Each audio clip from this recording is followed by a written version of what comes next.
քաշ շնորհակալություն։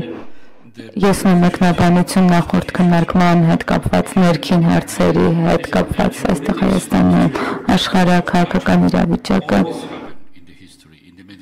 պատմության ընթացքում միջերկրածովյան տարածաշրջանում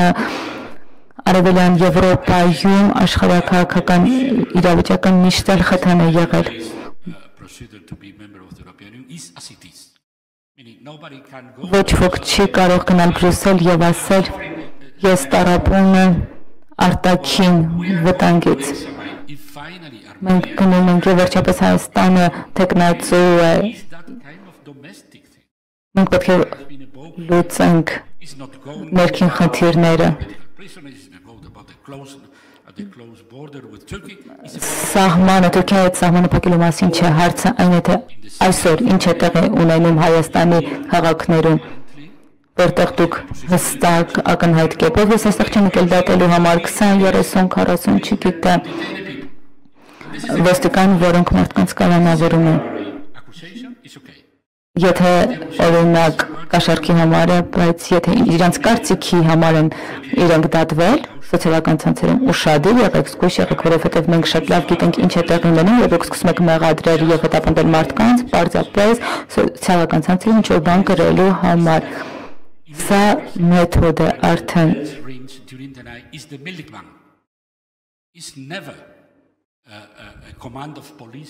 Երբևէ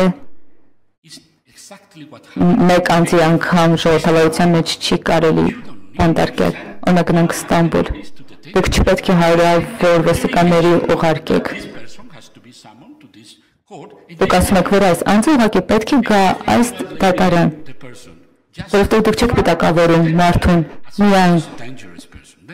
ինչ-որ մի ենթադրության կամ կարծիքի համար, որ նա վտանգավոր մարդ է։ Դուք պետք է տեղյակ լինեք, հայկական իշխանությունները, քաղաքական կուսակցությունները պետք է տեղյակ լինեն, որ դուք պետք է շատ ուշադիր նայեք սրան, եթե դուք տեխնացու պետություն եք, երկիր եք։ Շատ մեծ ժառանգություն կա խորհրդային իրավական համակարգից։ Մեղադրենք, ուղարկենք բանտ, կալանավորենք, հետո մենք կտեսնենք։ Եվ արդարադատության նախարարը փորձում է պայքարել այս պատմական